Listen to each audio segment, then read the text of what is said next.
thought that I had recorded this morning. And when I got done with class and I went to stop recording, it was not recording. And so I don't know what happened, but now we are recording. So I hate that because I don't know how many people rely on a recording, but at least I'll have one for today. And typically, y'all's classes are very similar. This morning, we went through, of course, our warm ups, we went through our basic six, and then with advanced six, we went all the way through the movements on one side. We really just pushed it out there and kind of, I call it freak your freak, because it makes you go, like that's too many things. Like, don't come at me with all that. But what's good about that is, it just introduces you to it, and then you back up, break it down, and practice. So learning happens like that. You get thrown with information, you break it down, and you practice, and that's how you get better. So don't worry if there may be a moment when you go, that's a lot. Always know that you don't ever have to do advanced six. You can sit and watch it. You don't even have to do it. You can sit and watch the advanced six. If that's not something you're interested in, you can stay at the basic six forever and ever. Amen. The basic six is also the seated Tai Chi. And so Dr. Lamb, believes in those core movements to help you with falls prevention, help with arthritis, to be a space to calm down and slow down. Even if you do it seated, it helps improve flexibility and mobility. The weight transfer is a little bit different seated, and the weight transfer is honestly where so much magic happens with muscle strength, gaining muscle strength. So if you have to do seated Tai Chi, that's not a problem. Don't feel in any way shamed. A couple weeks ago, I had to do seated Tai Chi, right? Because my foot was hurt. And there are times when maybe you just want to do seated, or maybe you have a limited space, or whatever your reason is. There are people that have different reasons. But if there is a way to do standing Tai Chi, even if you have to rely on something to hold on to. So it could be a chair that you hold on to. I like to use my invisible chair because I still want you to see me. But you can always skip arm movements and trade off by holding on to that chair. Now, if you are relying on this chair to keep you from falling, then you're not going to want to do any moving away from that chair, right? And we're not going to use chairs on wheels, because chairs on wheels is definitely a fall hazard.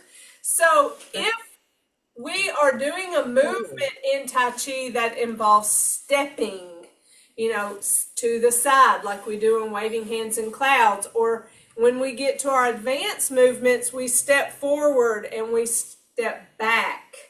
And so it may pull you away from a chair. But if you need that chair, don't walk away from it.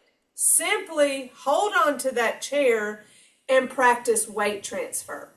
So even if you don't pick your foot up off the ground, or even if you mostly transfer the weight to one leg, I want you to practice weight transfer with upright posture. And this is about body structure, which is one of our principles in Tai Chi. And when you practice upright posture and weight transfer, then you're going to start getting body awareness, because you're going to catch yourself when you don't have good posture. And by weight transferring and slowly transferring weight, you're going to have weight on one leg longer your muscles get stronger.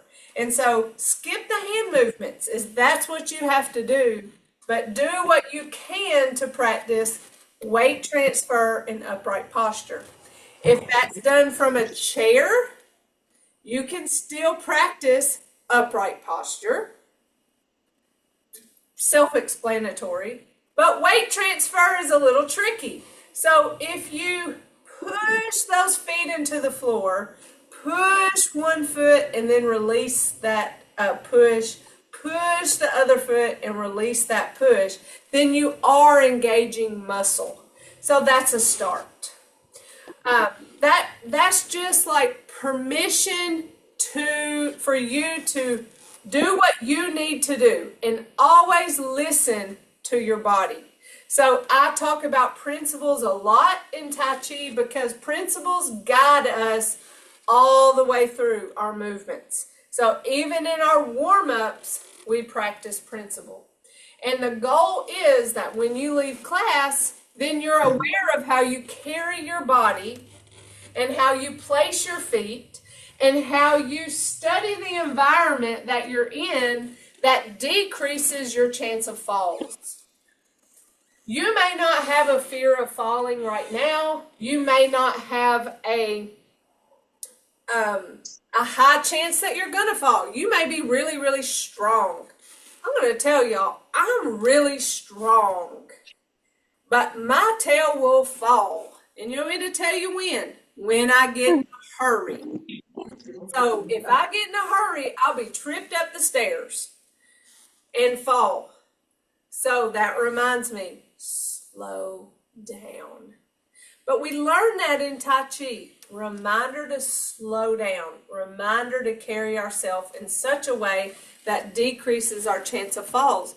Because even if you're strong, you still can fall.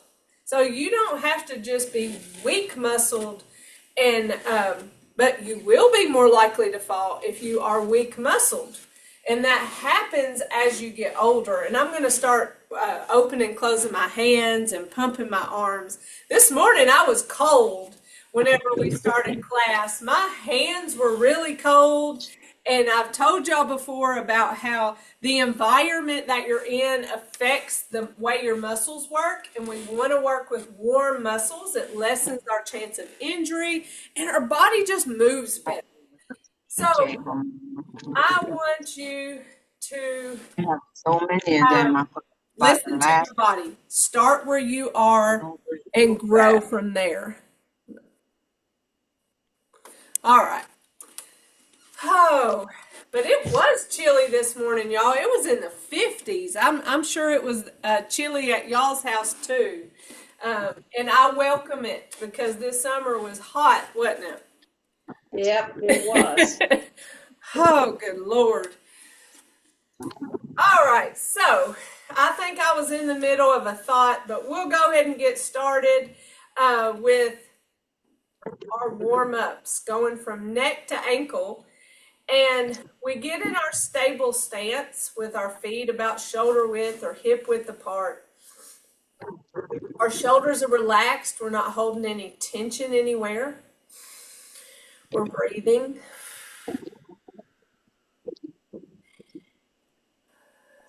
Let's begin with our neck. Bringing our hands up, palms down. Turn and pull them towards us and then push away from us, following those hands all the way down, chin to chest. Come back up. Turn. Slow, smooth, and continuous. And remember, gentle resistance, as if we're moving through heavy air. So there's that softness to our movements, but we're strong in the way we're moving our bodies.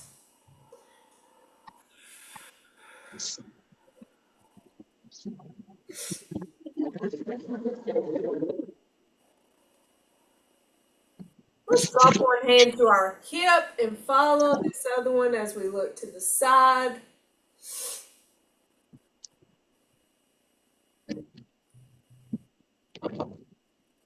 Warming up that neck.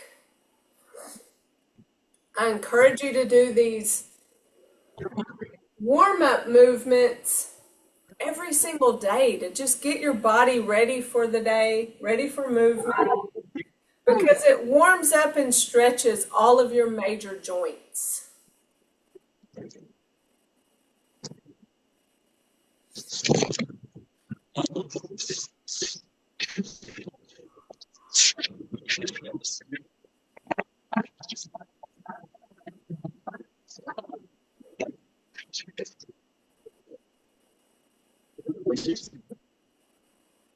Let's roll our shoulders.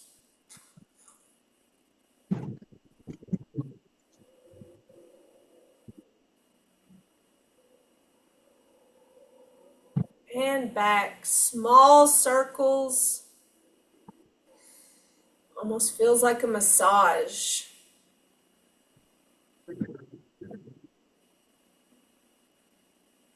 You may recognize a little bit of stiffness in different places as we go through our major joints. So that may remind you of a movement to go back to. Shoulder circle.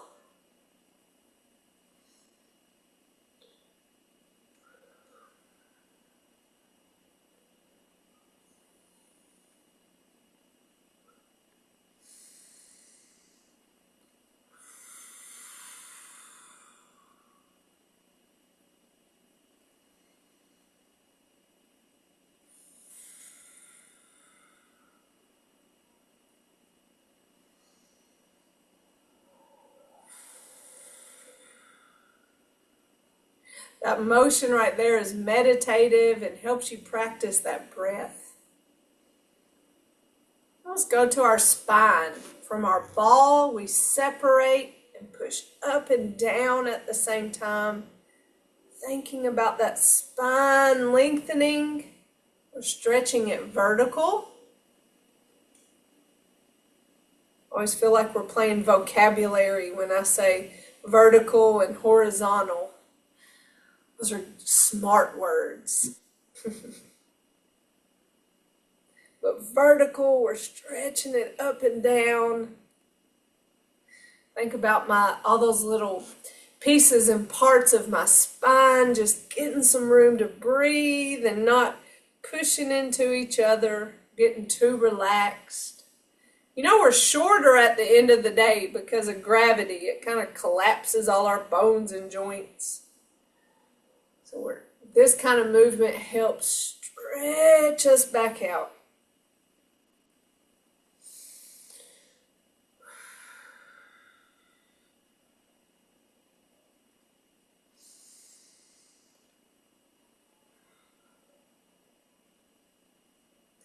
And then we go side to side. That warms up our back horizontally.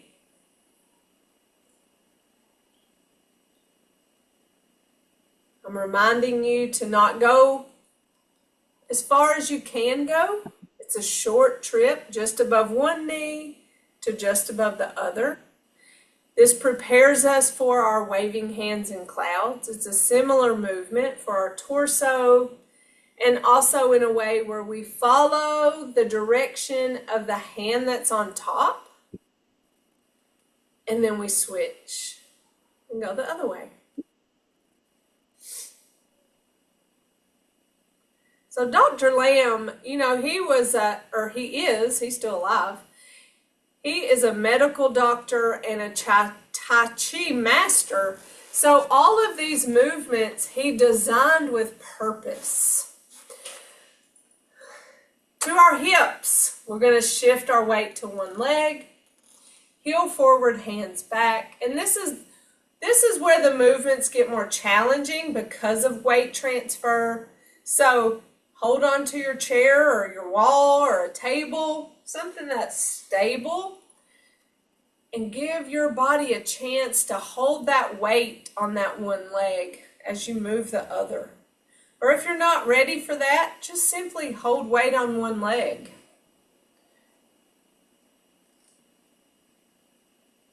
Back to center, shift the weight, and heel forward, hands back, remaining upright with this movement.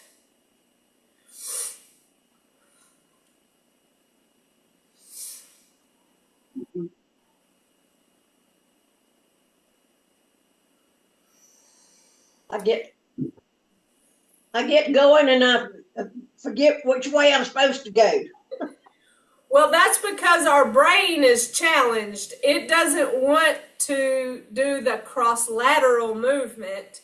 It wants us to go the same way with our hands and our feet. And so it's good to challenge our brains.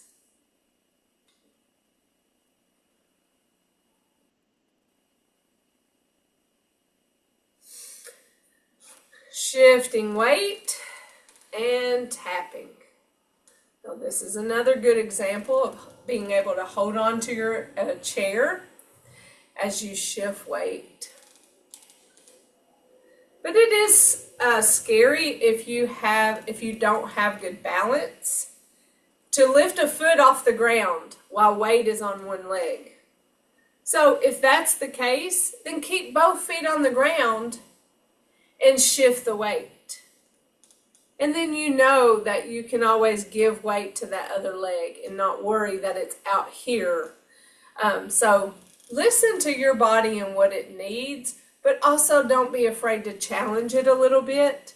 And we can challenge it by having assistive devices, whether it be a chair, like I said, or a table, that can help support us.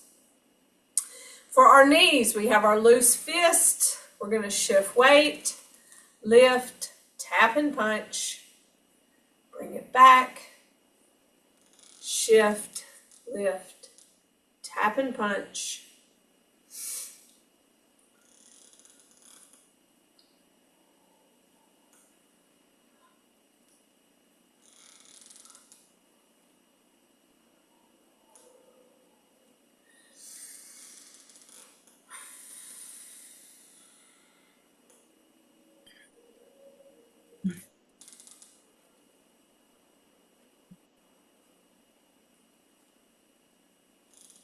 Stable network connection. Wonderful.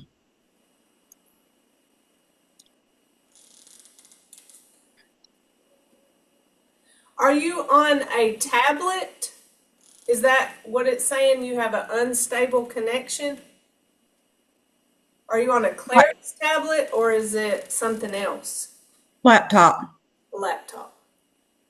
Well, I know Miss Linda was having to put her Claris tablet near the window because it was going off of the cell tower. If yours is on internet, it may be the internet gods not wanting to work today. Yeah.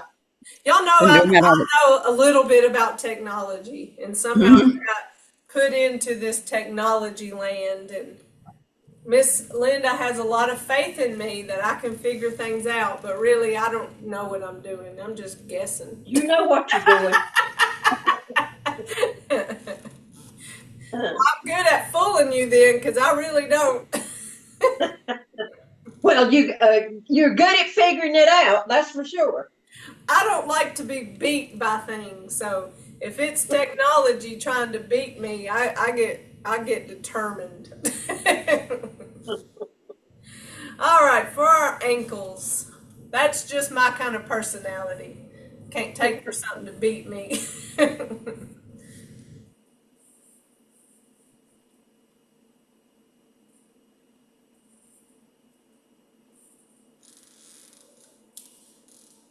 Heel toe. I am just thrilled with this weather, y'all. Oh, we had the most beautiful weekend being outside, and that's why I'm looking at outside through that window thinking, I think I need to go back outside. It's so nice. It's so nice to be able to go outside and not die of, I'm pretty sure I died a couple of times this past summer with heat. It's hard to go in the heat and come into a cold place with air conditioning. Yeah, Takes a lot out of you. yeah, I guess back in the day when there was no air conditioning, you just didn't know what relief was, so you just accepted it. I don't You know. already get accustomed to it. I don't know. I know people talk about like a sleeping porch, how they slept out like on a porch that was covered Yeah. in the summertime, and oof. Well, anyway, I just had to say that about the weather because I'm thankful for it, and I see the sun shine out that window. Yeah. All right, we're good and warmed up. So we are going to go through our basic 6 movements. We're going to practice those, and we can go into, get it out, Jennifer, our advanced 6. I'm trying to get us music, so I should have already turned it on. All right, there we go. It really does set the tone, and if you don't have access to, like I listen to it on Spotify, and it's Dr. Lamb's Tai Chi Music Volume 2, and it's on Spotify. So if you pay for Spotify, then that is already on there. If you have a CD player, I can send you a CD. I have it on a CD. It's wrapped in cellophane, but y'all know what a CD is. I can send you this, but this music sets the tone and just calms the environment. Never mind that Dr. Lamb's daughter wrote this music or composed this music to go along with the movements. So we practice sometimes with the music to kind of test our pace of it. We're not going to do that right now. I'm just going to talk you through the movements, starting over here to the left because we know we go to the right and then we come back to the left. Getting in our stable stance, no tension and breathing. Reminding ourselves of principles, specifically of our empty step. So we place a foot, we don't immediately give it weight, and that's called an empty step. But then we do give it weight. Reminding ourselves our pace of slow, smooth, and continuous. Reminding ourselves not to do big steps because we want to completely transfer weight. Let's give it a go. And commence. Hands come up, down, shift right, place left, hands come in and up, shift left as those hands go out, right foot forward, hands come back as I adjust weight and open and close. Single whip, shift left, place right, push as I adjust, turn and separate, eyes follow that left hand. Shift left, bring that right foot, right hand back, waving hands in clouds. Step, switch, turn, shift, step, switch, turn, shift, step, switch, turn, shift, step, switch, turn, shift, step, switch, turn. Here's our 6th one right here. Step, switch, turn. Back to center for open and close. Single whip. Shift right, place left. Push as I adjust, turn and separate. Eyes follow that right hand. Shift right, bring that left foot, left hand back, waving hands in clouds. Step, switch, turn. shift, step, switch, turn, shift, step, switch, turn, shift, step, switch, turn,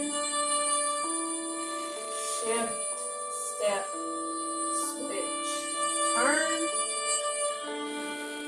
shift, step, switch, turn, and back to center for open, close, and close it out. Basic 6. So now I am going to start the music over. There's no worries if we go faster than the music. It's just a guidance in pace. I'll call out the names of the movements and you follow me.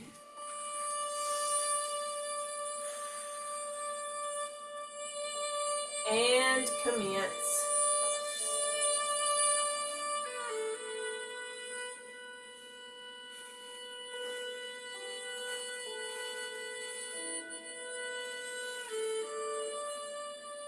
Open, close, single whip,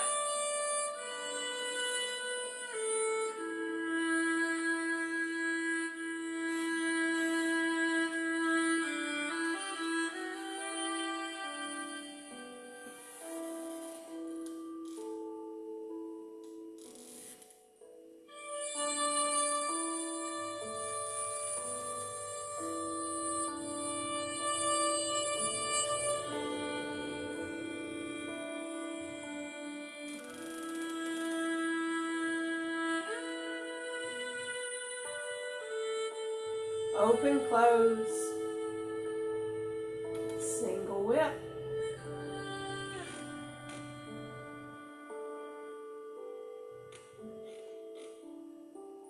waving hands in clouds,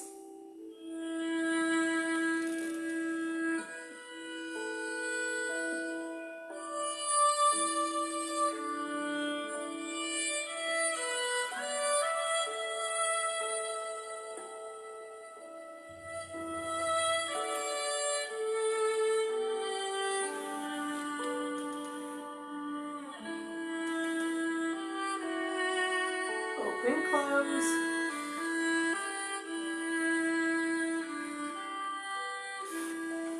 did you hear that right there where it said da-na-na? Let me back up just a little bit.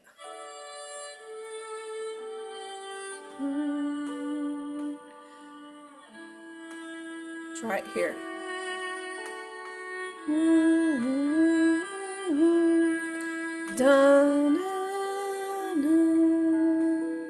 So that right there is where you should be ending the basic 6 movements. So we were right on time. So that pace was perfect. And then the rest of this, so we're at 1 minute and 54 seconds. The rest of this, the whole song, is it 3 minutes and 23 seconds? I think it is our advanced 6. So right here is our brush knee.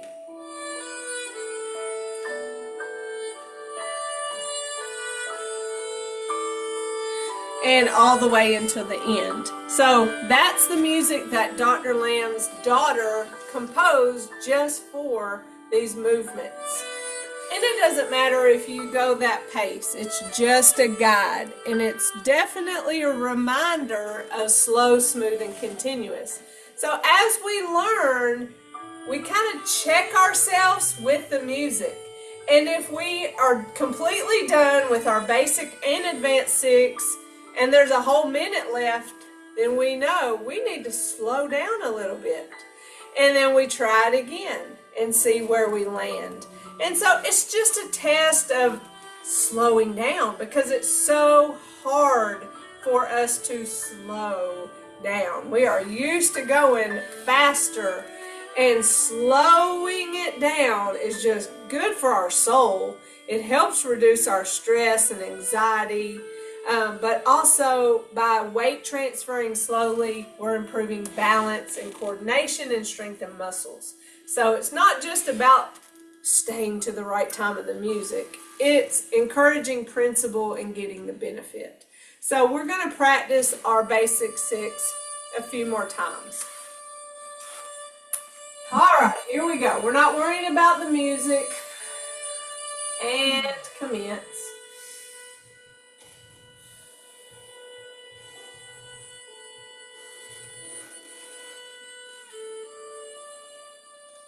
Open, close. Single whip.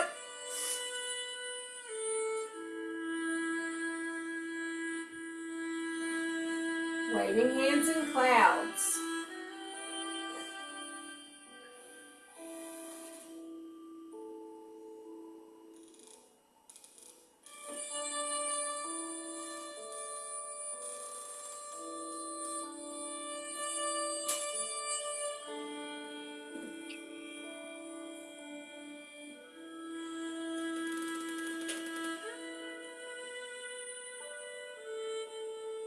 Open, close.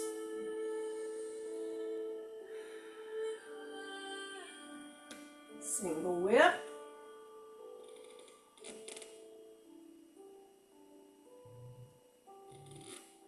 Waving hands in clouds.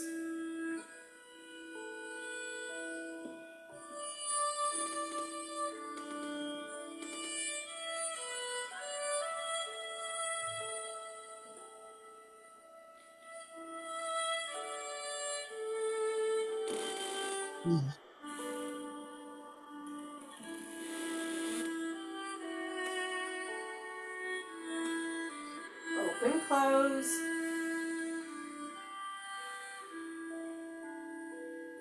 And we did go to the music, but we weren't pressured by it. We just did it.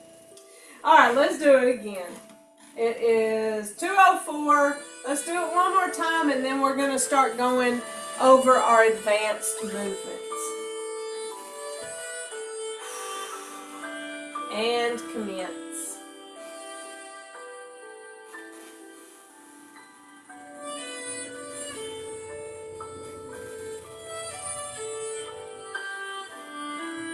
Open and close. Single whip.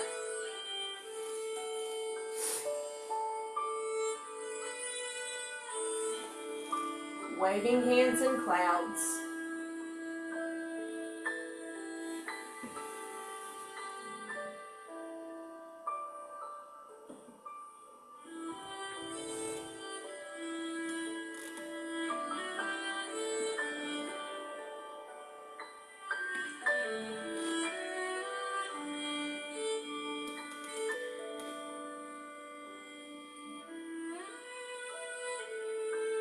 Open, close. Single whip.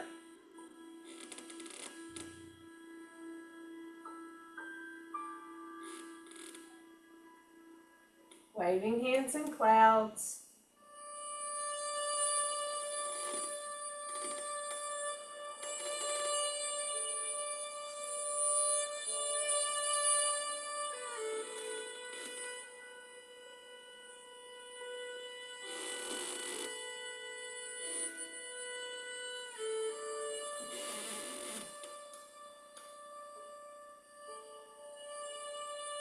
Open, close.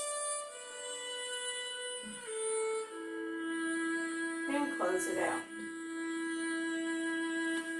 So hopefully each time you're practicing, you're getting better at something. That's our goal. That doesn't mean we're ever going to be Tai Chi masters, but following principles, we're getting better at something. Hopefully you know all the pieces and parts of waving hands in clouds. That's fairly new to us. So we keep practicing. But then I'm going to push you a little forward with our advanced 6. And so we learned last week with brush knee, and play the lute. So let's move forward today, reminding you what they look like. I'm going to do it from behind, which is normally how I do the advanced movement, so you can follow me. And then I'm going to pretend this is front and you're to the left, so you can see what it looks like from the front. Alright, so talking you through it on brush knee. We're coming from open and close, so our hands are facing each other. We shift left. We turn that right toe in. We shift right and reach that right hand out. Our left hand covers that elbow. Now we separate and prepare. So I pull that left hand back to my hip and that left foot back. Now I'm going to step. I step left. I bring that right hand up and turn my palm. I shift left as I extend that right hand. And then I follow step right. So that is brush knee. Play the lute. I step back right. Remember, that's that half step. I turn my hands. Shift right as they pass each other. And when I get to that elbow, I follow step left. So we keep in mind that these steps are really small. We're not taking big leaps anywhere or huge steps. They're really small. We're staying in kind of a staggered stance as we step back and follow step and step forward, and we shift and follow step. Sometimes I think I just pick the foot up and put it down almost exactly where it was. So we don't want to step too far because we want to be able to safely shift weight and hold weight on one leg while we pick the other foot up and reposition it. So don't think you have to do too much. Pick up that foot and you barely move it. So let me talk you through those two moves again. Coming from behind, we have brush knee, shift, right toe in, shift and reach right, separate, prepare, step, bring that right hand up and turn, shift as I push and follow step. So I want you to notice that there's a soft bend in my elbow. What I'm not doing is locking my arm out. So there's the soft bend. So it's kind of hard to see in a camera sometimes just how soft that arm is. So I'm pushing or I'm extending that arm out, but I'm stopping before I'm fully extended. So remember, we keep that open joint. We keep a soft joint. When we extend the arm out, I have a tendency to want to lean when I shift. Like I can feel my body kind of want to, go with the push or the weight transfer. But I've gotten better at paying attention. Remain upright and extend the arm. So I'm not actually pushing and going with. I'm extending that arm out. So we always, excuse me, we keep the soft bend when we extend our arms. And that's always true, not just in this move. So there. Now we have play the lute, where I step back right. You see how small that step was? And I turn my hands. They're both turned inwards because they're set up to pass each other. And see, when I get to that elbow, this left arm still has that soft bend. So it's not locked out. Soft bend, and then I follow step left. So remember, the follow step foot is the period. It's the end of a movement. It gets no weight. That foot, first step of the next movement. So when we went from brush knee, boom, boom,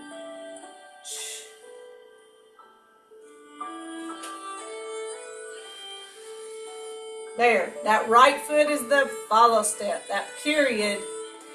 First step of play the lute, step back, turn hands, shift, and follow step. So we just follow step left. So we know the left foot is our next step, or our first step in that next move, which is parry punch. But I'm going to do brush knee and play the loop coming towards you so you see what it looks like from the front. So for now, this is my front. You're my left. We're coming from open and close. I shift left, right toe in. Shift right, reach right, protect that elbow. Separate, prepare. Step left, right hand comes up and turns. Shifts as I push and follow step right. Play the loop. Step back right, turn hands. Shift as they pass, and when I get to that elbow, follow step left.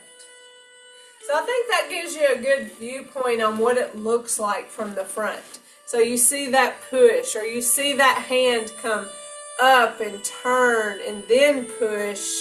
Because when I'm going this way, you don't see that, what that looks like when that hand makes that turn.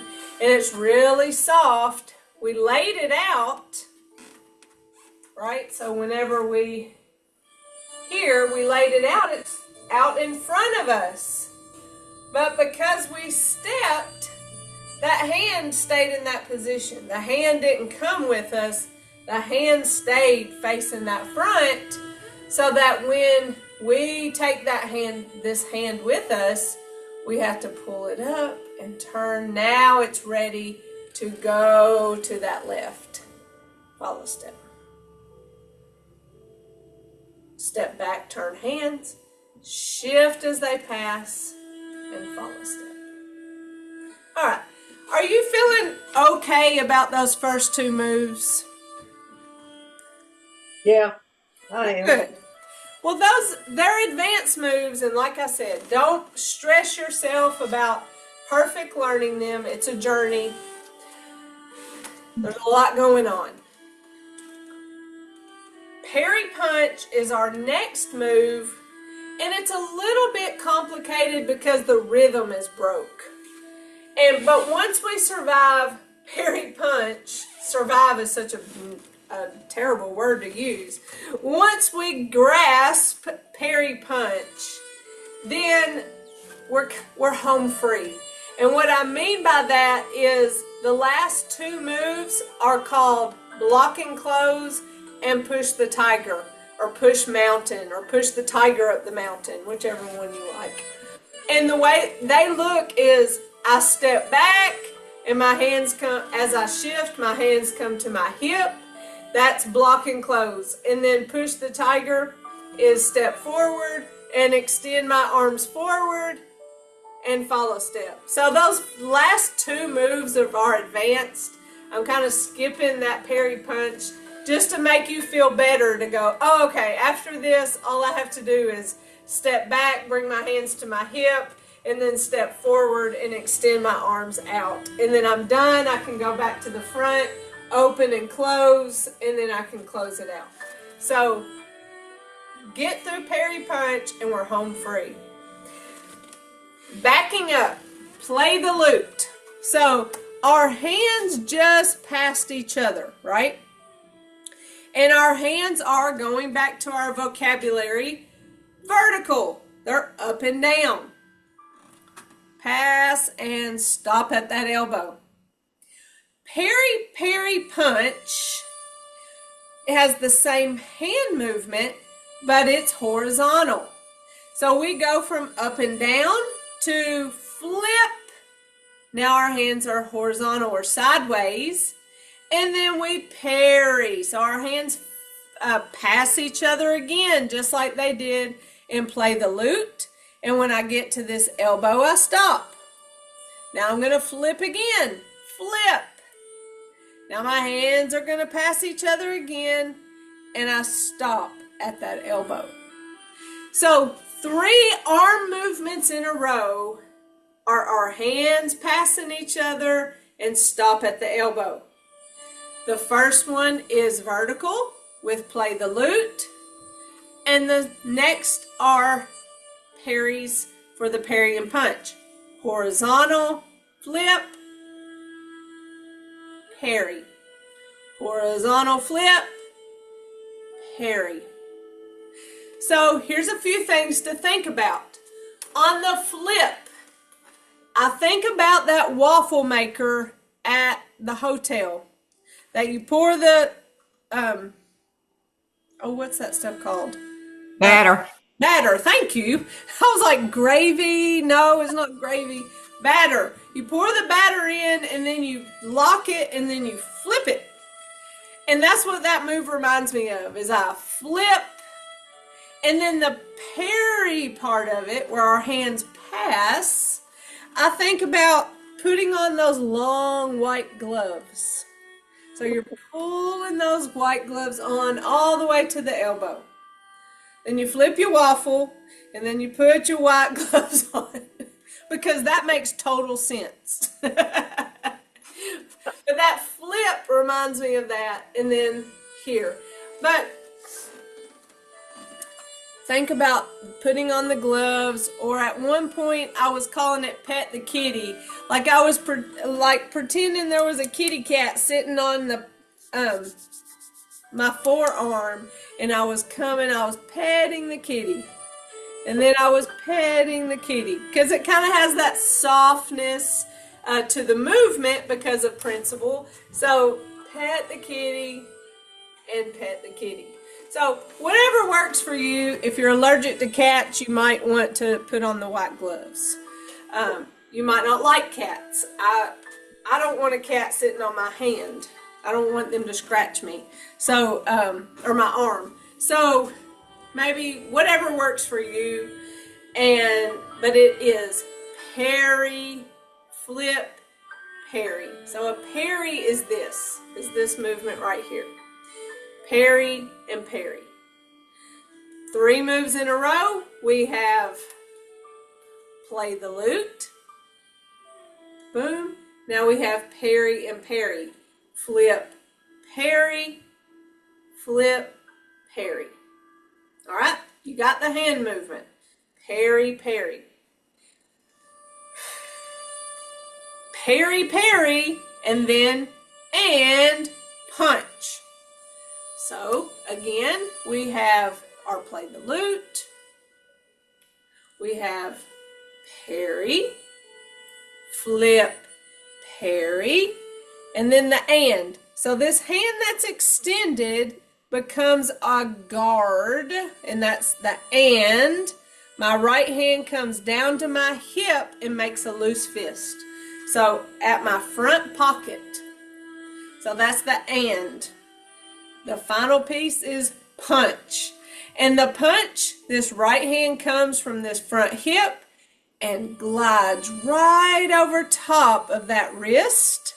And when you end, your wrists are hovering over each other. So the end of brush knee, play the lute, we turn hands, they pass vertically. Now we have flip, parry, flip, parry, and we make the guard. This hand comes to our hip, punch. So again, it's flip, parry, flip, parry, and punch. Now what I want you to notice about this punch is this hole right here. If this were a thing of flowers, that's how I would give you flowers. Flowers. So if I were to punch you, I would go like this. Boom. I would have my knuckles out just like that, and I would punch you. I would never punch you like that, but I'm giving you flowers. So yes, the move is called parry, parry, and punch, but let's instead think deliver or give flowers, right? So we have the and, we grabbed our flowers, and now we come over and hand the flowers. That's a reminder for you to hold your hand like that with that hole up. It's as if you were holding flowers. So the move doesn't look like that. The move looks like that. Yeah. Also, the hand, and I told y'all this is the complicated move. That's why I gave y'all the block and close and push the tiger. That's why I gave you the next movements, because I wanted y'all to go, oh gosh, don't tell me any other moves. I'm done, because that one was complicated. So just bear with me on this. We're coming from our hip. We deliver those flowers. So we glided up there. What we didn't do was, boom, we didn't hammer ourselves. Well, because we're not trying to hurt ourselves. We glide over top like that. Parry, parry, and punch or deliver. So it's common for people to come over and boom, because that ends you in the correct position. But remember, we're not trying to hurt ourselves. We are delivering flowers. That's the hand movement of parry and punch. I like to say parry, parry, and punch because there's that many moves. It goes parry, parry, and deliver or punch. So you have a word for each arm movement. One thing about our advanced movements is when there's an extension of our hands, there's a weight shift. So we've learned that with brush knee, where we go extension of that hand and weight shift to the right. And then when we step, now we're ready to extend the arm and we weight shift. When we go to play the lute, we weight shift as those arms change. So you see that? Weight shift and arm movement go together throughout our advanced 6 movements. Parry, parry, and punch is no different. So we just did play the lute. Now we're ready for parry, parry, and punch. We're gonna step. Remember, I'm not mirror image. I step left and flip my hands. Now I shift as I parry. I step right and flip my hands. And I shift as I parry. Now, and I step, I get my flowers. Here comes the arm extension. So does the shift as I deliver, and follow step as the period at the end of that move. So coming at you, we have play the lute. Now we have parry and punch. Step and flip. Shift and parry. Step and flip. Shift and parry. Step, guard, get your flowers. Shift and deliver them. Follow step.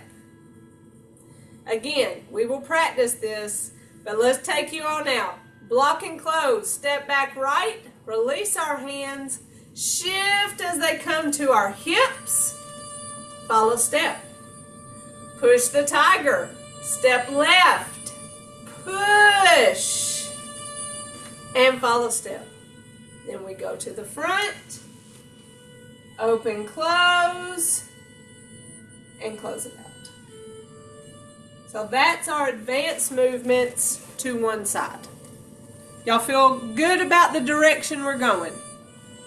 Yeah, I do. Yay! I always get overwhelmed trying to break it down and teach it, and I just,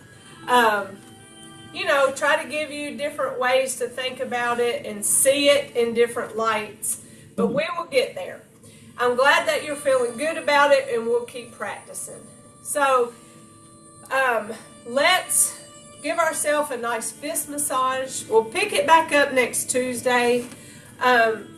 This shouldn't affect us next week. I'm signed up to have jury duty on Monday. I don't know if they'll pick me, if there's a reason to need a jury. If for some reason it does affect this class, I will let y'all know, either through Sam or through me, depending on how usually you're contacted. But I plan on being here next Tuesday. So I don't cancel class unless I know for sure, and I don't know for sure. All right, let's gather tension and then let it go. Gather and release. Gather and release. One more. Gather that tension and let it go. Big circle.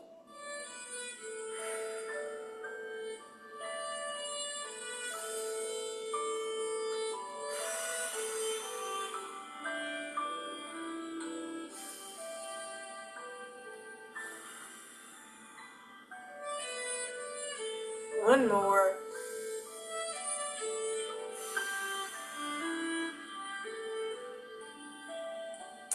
We make our right hand, I'm in mirror image now, our right hand representing our strength, our left fingers all together representing our friendship, our thumb in our humility. And we put those together. In mutual respect, we say namaste. So there we go. We did it.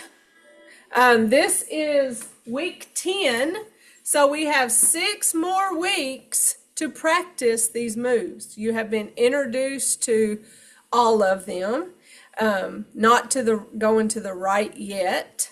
But, we challenge ourselves. But then we go back and feel solace with our basic 6. So y'all let me know if you have any questions or if you need help with anything. I'm always happy to help or put it on my schedule. I can meet you virtually. It's not always possible for me to meet in person, but at least I can find a time to get on here if you want to practice outside of class. You just let me know. I'm here for you, okay? Appreciate what you do, honey. Thank you, Miss Linda. And hopefully y'all can have the opportunity to get a little bit of sun because it just feels so good outside. And I'm so grateful for a relief.